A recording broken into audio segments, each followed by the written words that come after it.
अस्सलाम वालेकुम। उम्मीद करता हूँ आप खैरियत से होंगे। एक बार फिर से खुशामदीद आप सबको साइंस फॉरेक्स एकेडमी के इस यूट्यूब चैनल पर।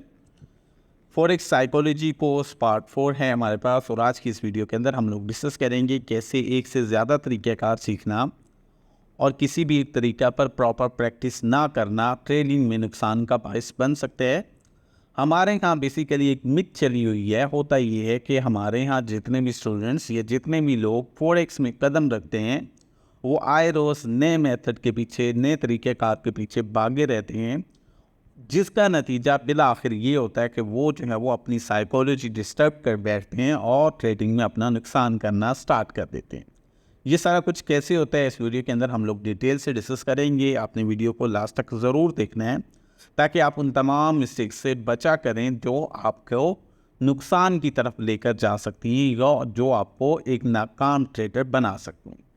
सो स्टार्ट करते हैं। जब आप ट्रेडिंग में एक से ज़्यादा तरीके सीखते हैं तो ये आपकी साइकोलॉजी और ट्रेडिंग की कारकर्दगी दोनों को मुतासिर कर सकता है।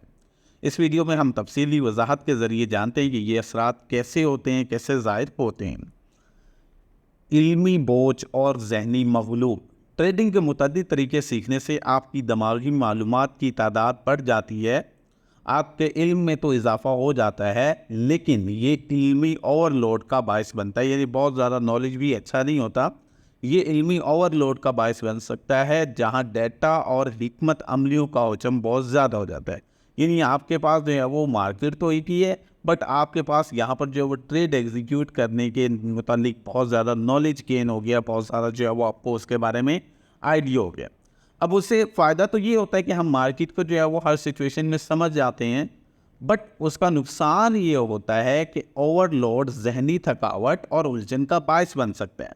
वाजिया फ़ैसला करने में दुश्वारी का सबब बन सकता है। आपको ये फ़ैसला करने के लिए सोचना पड़ सकता है कि किस मखसूस सूरत हाल में कौन सा तरीका इस्तेमाल करना है, जिसकी वजह से हिचकिचाहट या गलत फ़ैसला हो सकता है। लचक और अदम मुताबिकत। अगरचे मुतअद्दिद तरीक़ों को जानना आपको बहुत ज़्यादा लचकदार बना सकता है, यानी ये आपके लिए फ़ायदेमंद भी हो सकता है, लेकिन ये फ़ायदेमंद तब होता है जब आप इसको किसी तरीक़ेकार से सीखें, ना कि आप आज एक मेथड सीख रहे हैं और कल दूसरा। तो ये आपके लिए फिर किसी भी सूरत फ़ायदेमंद नहीं होगा। इस वीडियो में हम पॉजिटिव या नेगेटिव दोनों पार्ट्स को डिस्कस करने जा रहे हैं। अगरचे मुतअद्दिद तरीक़ों को जानना आपको ज़्यादा लचकदार यानी ज़्यादा अच्छा जो है वो ट्रेडर बना सकता है और मार्केट के हालात को बदलने के काबिल बना सकता है, लेकिन ये आपके तिजारती नुक्ता नज़र पर अदम मुताबिकत इम्पैक्ट पैदा कर सकते हैं। असरात। अगर आप वाज़ेह दलील के बगैर तरीक़ों के दरमियान अक्सर तब्दीली करते हैं, यानी आप जो है वो बगैर सोचे समझे एक जो है वो मेथड अपनाते हैं, उसको देखकर ट्रेड कर देते हैं, फिर फ़ौरन जो है वो दूसरा मेथड देखकर दूसरी ट्रेड कर देते हो, फिर फ़ौरन तीसरा देखकर तीसरी ट्रेड कर लेते हो।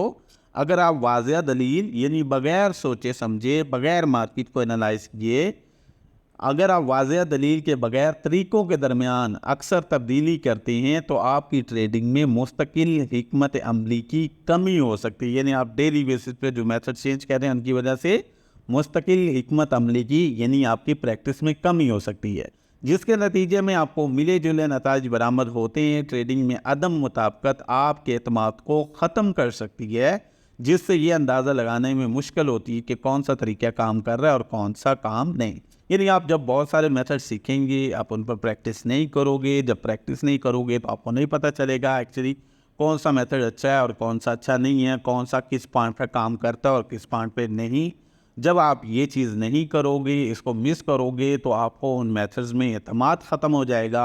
जब आपको एतमाद ख़त्म हो जाएगा तो फिर आपको ट्रेड करना ही नहीं आएगा, क्योंकि आप उन पर ट्रस्ट ही नहीं कर रहे। नेक्स्ट अगला पॉइंट हमारे पास आ जाता है बेहतरीन फ़ैसला साजी बामुकाबला तज्ज़िया फ़ालिज।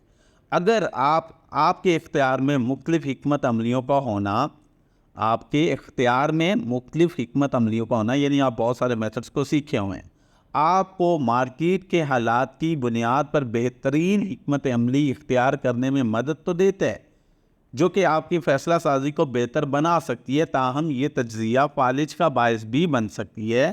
तज्ज़िया फ़ालिज यानी कि जो है वो आप यूँ सोच लें कि आप अपनी सोच को डैमेज कर देते हैं। तज्ज़िया फ़ालिज उस वक्त होता है जब आप सूरत हाल का ज़्यादा तज्ज़िया करते हैं, यानी बहुत ज़्यादा जब आप सोच में पड़ जाते हैं, आप मार्केट को लेफ्ट से, राइट से, ऊपर से, नीचे से, डिफरेंट एंगल से, डिफरेंट मेथड्स की मदद से जब देख रहे होते हैं तो फिर भी कुछ समझ नहीं आ रहा होता, फिर भी कुछ पल्ले नहीं पड़ रहा होता। तजिया फालिज यानी जो है वो आपको एनालिस्ट पैरालिसिस, यानी आप जो है वो एक दिमागी सोच से या अपनी सोच को जो है वो अपना इफेक्ट कर लेते हैं, उसको जो है वो डैमेज कर लेते हैं। तो ये कैसे होता है? तजिया फालिज उस वक्त होता है जब आप सूरत हाल का ज़्यादा तजिया करते हैं और ये फैसला करने की कोशिश करते हैं कि कौन सा तरीका इस्तेमाल किया जाए, और आखिर में कोई कार्रवाई नहीं करते, यानी जो है वो सोच के बिल आखिर एंड ये निकलता है कि आप आखिर में कोई ट्रेड करते ही नहीं। इस हिचकिचाहट से, इस चीज़ से मौके ज़ाया होते हैं, यानी आपकी ट्रेड ज़ाया होना शुरू हो जाती हैं, और जब आपकी ट्रेड ज़ाया होना शुरू होती हैं तो आपके तनाव में, यानी आपकी परेशानी में इजाफा होना स्टार्ट हो जाता है। नेक्स्ट हमारे पास है रिस्क मैनेजमेंट बामुकाबला कम फोकस। मुख्तलिफ तरीक़ों का इस्तेमाल ख़तरे को कम बनाने और उसे मुख्तलिफ हिकमत अमलियों में फैलाने और किसी एक तरीक़ा की नाकामी के असरात को कम करने में मदद कर सकते हैं। देखो, जो हमारे पास ज़्यादा मेथड सीखने हैं ये आपके ख़तरे को तो कम कर सकते हैं, बट उसका पूरा एक तरीक़ाकार है, वो इंशाल्लाह मैं आप लोगों को वीडियो के अंदर ज़रूर बताऊँगा।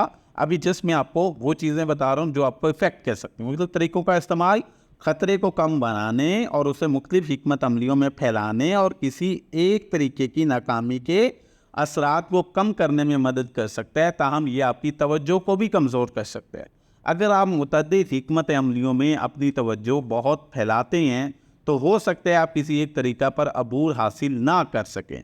महारत की ये कमी हर तरीक़ा कारकर्दगी को या उसकी तासीर को, यानी कि जो है वो आप जो भी मेथड सीखेंगे उसका जो बेसिकली आपको रिजल्ट्स मिलने थे उसको कम कर देती है, जो कि आपकी तिजारती कारकर्दगी को असरअंदाज कर सकती है। देखो, बहुत सारा मेथड सीख लिए, अब इससे ये होता है कि आप लोगों को जो है वो किसी एक मेथड में अपना नुकसान कम करने के चांसेस तो मिल गए, बट उसके ऑपोजिट जब आप कम फोकस करते हैं, यानी आप जो है वो प्रॉपरली सीखते ही नहीं हैं, प्रॉपरली प्रैक्टिस ही नहीं करते, एक मेथड के बारे में पूरा आपको इल्म ही नहीं होता, तो उससे क्या होता है? उससे ये होता है कि आप जो है वो किसी भी मेथड के अंदर, किसी भी जो है वो अपना कोर्स के अंदर महारत हासिल कर ही नहीं पाते, जिससे आपकी तिजारती कारकर्दगी असरअंदाज होती है, वो इफ़ेक्ट होती है। उसके बाद नेक्स्ट हमारे पास है तरक्की और मुसलसल सीखना बामुकाबला खुद एतमादी। मुतअद्दिद तरीके सीखने से आपकी तरक्की के लिए हौसला अफजाई मिलती है, इससे आप मुख्तलिफ हिकमत अमलियों को तलाश करते हैं और आप मार्केट को वसी तर समझते हैं। अगरचे ये फ़ायदेमंद हो सकता है, लेकिन ये हद से ज़्यादा खुद एतमादी का बायस भी बन सकता है। जैसे हमारे यहाँ होता है कि बस मैं ही मास्टर हूँ, बस अब मुझसे ज़्यादा तो किसी को कुछ आता ही नहीं है। तो ये होता है हद से ज़्यादा खुद एतमादी या ओवर कॉन्फिडेंस। अगरचे ये फ़ायदेमंद हो सकता है, लेकिन ये हद से ज़्यादा खुद एतमादी का बायस बन सकता है। ये मानना कि आपने मुख्तलिफ तरीक़ों में महारत हासिल कर ली है, ये समझना आप किसी भी मंजरनामे को संभाल सकते हैं, ये आपको गैर ज़रूरी ख़तरात मोल लेने पे मजबूर कर सकते हैं। याद रखें, हद से ज़्यादा खुद एतमादी भी उतना ही नुकसानदेह है जितना एतमाद की कमी। यानी दोनों सूरत हाल आपके लिए जो है वो ख़तरे का बायस बन सकती हैं, नुकसान का बायस बन सकती हैं, अगर आप में एतमाद नहीं है या अगर आप में ओवर कॉन्फिडेंस से ज़्यादा एतमाद है। उसके बाद आता है जी जज्बाती इस्तेहकाम बामुकाबला बढ़ता हुआ तनाव। तिजारत में ज़्यादा तरीके समझने से और ये जानते हुए कि आपके पास मार्केट के मुख्तलिफ हालात को मुनज़्ज़म करने के लिए मुख्तलिफ टूल्स हैं, आप खुद को जज्बाती तौर पर ज़्यादा मुस्तहकम महसूस कर सकते हैं। दूसरी तरफ ज़्यादा दाव वाले माहौल यानी डिस्टर्ब मार्केट में सही हिकमत अमली इख्तियार करने का दबाव तनाव की सतह को बढ़ा देते हैं। अब देखो, आपके पास ज़्यादा मेथड्स हैं, इससे आपको कुछ ना कुछ फ़ायदा भी होता है, बट जब डिस्टर्ब होती है मार्केट, आप वहाँ पर जो है वो मुख्तलिफ मेथड्स को अप्लाई कर रही होती हैं, और जब वहाँ पर आपको जो है वो इसकी प्रॉपर कंफर्मेशन नहीं मिल रही होती या प्रॉपर आप जो है वो उस पर सेटिस्फाइड नहीं हो रहे होते कि ये वाला सही है, ये वाला सही है, ये वाला सही है। जैसे अक्सर लोग बोलते हैं, सर हमने ट्रेड का सोचा, पहले तो ये होता था मैं ट्रेड कर लेता था, लेकिन अब मैं सोचता रहता हूँ नहीं यहाँ से बाय बनेगी, नहीं इसके अकॉर्डिंग सेल बनेगी, नहीं तीसरे के अकॉर्डिंग ट्रेड ही नहीं बनेगी। तो ये वाली चीज़, यानी जब मार्केट के अंदर आप एक्चुअली ट्रेड करने जाते हो या थोड़ी बहुत डिस्टर्ब मार्केट में ट्रेड करने की कोशिश करते हो, तो उससे आपको समझ नहीं आती और आपका जब ट्रेड मिस हो जाता है तो उससे भी आप लोग जो है वो डिप्रेशन में जाना स्टार्ट करते हो। ये तनाव बेचैनी के तौर पर जाहिर हो सकता है जो जज्बाती फैसला साजी का बायस बन सकता है। अगर आप मुसलसल इस फिक्र में रहते हैं कि आपने सही हिकमत अमली इख्तियार की या नहीं, तो आपके तिजारती फैसले मंतक से ज़्यादा जज्बात से असरअंदाज हो सकते हैं। यानी जब आपको ये समझ नहीं आ रही होती कि आप जो है वो सही ट्रेड लगा रहे हैं, सही मेथड को अप्लाई कर रहे हैं या नहीं कर रहे, तो फिर आप मेथड्स को, तरीक़ेकार को छोड़कर आप लोग ये जो है वो जस्ट अपनी मंतक या अपने पॉइंट ऑफ व्यू से सोचना स्टार्ट कर देते हो, अपने जज्बात से सोचना स्टार्ट कर देते हो। नहीं, मार्केट बाय जा रही है, मैंने भी बाय कर ली है, या मार्केट सेल जा रही है, मैंने बाय कर ली है। तो आप वो फैसले, वो ट्रेड्स फिर बजाय इसके मेथड्स को इस्तेमाल करके करें, आप अपने जज्बात से, आप अपने जो है एक पॉइंट ऑफ व्यू से, अपनी मंतक से जो है वो करना स्टार्ट कर देते हैं, जो कि आपको टोटली नुकसान की तरफ ले जाते हैं। दी रिजल्ट्स, नतीजा। ट्रेडिंग में एक से ज़्यादा तरीके सीखने के फ़वाइद और नुकसानात दोनों हैं। ट्रेडिंग में एक से ज़्यादा तरीके सीखने के नुकसान और फ़वाइद दोनों हैं। ये आपको ज़्यादा मुवाफिक बना सकता है, यानी ज़्यादा आपको फ़ायदा भी दे सकते हैं और आपकी फ़ैसला साजी को बेहतर बना सकता है। लेकिन ये इल्मी ओवरलोड अदम मुताबिकत और तनाव के बढ़ने का बायस भी बन सकता है। इन मनफी असरात को कम करने के लिए तवाज़ुन बहुत ज़्यादा ज़रूरी है। यानी आप पहले एक मेथड को पूरा सीखो, पूरा समझो, उस पर पूरी प्रैक्टिस करो। जब आप उसमें अच्छे से माहिर बन जाओ तो फिर आगे बढ़ो। अगर आप उससे पहले बढ़ोगे तो ये एक से ज़्यादा तरीक़ेकार सीखना आपके लिए नुकसानदेह है। तिजारत में मज़ीद तरीके सीखने से पहले एक दो तरीक़ों पर अबूर हासिल करें। हर तरीके को इस्तेमाल करने के लिए एक मुनज़्ज़म मनसूबा बनाएं और बाकायदगी से अपनी कारकर्दगी का जायज़ा लें, ताकि ये यकीनी बनाया जा सके कि आप हिकमत अमलियों को मुअस्सर तरीके से लागू कर लें। यानी टू द पॉइंट, मेन जो हमारे पास इस वीडियो का पर्पस था, जो इसका जो है वो नतीजा था, वो ये था कि आप लोगों को मेथड सीखने से मैं नहीं रोक रहा, बट आप लोग पहले एक आध मेथड को सीखो, उसके ऊपर ग्रिप हासिल करो, उसको अच्छे से जो है वो आप लोग मास्टर बनो और फिर आप लोग जो है वो आगे की तरफ बढ़ो। हर फन मौला बनने की कोशिश करोगे तो उसका कोई फ़ायदा नहीं। अब एक साल डॉक्टर की डिग्री लेने में लगा दें, एक साल इंजीनियर की डिग्री लेने में लगा दें, एक साल जो है वो किसी सिविल इंजीनियर की तरफ चले जाओ, इसी तरह किसी और फील्ड में चले जाओ, तो वो आपका साल जो लगाया हुआ है वो किसी भी काम का नहीं है, उससे आपको कोई फ़ायदा नहीं होगा। हाँ, आप अगर बनना चाहते हो, एक से ज़्यादा डिग्री हासिल करना चाहते हो, तो पहले एक को मुकम्मल करो। जब उसमें मुकम्मल आप मास्टर बन जाओ तो फिर अगली की तरफ और फिर उससे आप थर्ड की तरफ भी जा सकते हो। बट आधा सीख के आगे बढ़ जाना तो ये आपके लिए नुकसानदेह है, ये कभी भी आपको फ़ायदा नहीं पहुंचाएगा। सो आज से आप सब लोगों ने कोशिश कर दी कि आप लोग जो है वो स्टार्टिंग में एक मेथड को कम से कम 3 से 4 माह 5 माह का टाइम ज़रूर दें, उसमें अच्छे से मास्टर बन जाएं और देन आप जो है वो नेक्स्ट अपना जो है वो नया मेथड सीख सकते हैं।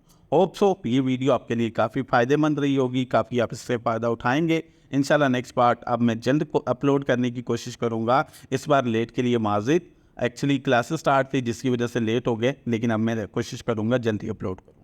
आज के लिए इतना ही काफ़ी है। वीडियो को लाइक कर दीजिएगा, अब वीडियो अच्छी लगे तो नीचे प्यारा सा कमेंट ज़रूर कर दीजिएगा, दोस्तों के साथ इसे शेयर ज़रूर कर दीजिएगा। अपना ख्याल रखिएगा, मुझे दे इजाज़त, अल्लाह हाफिज़।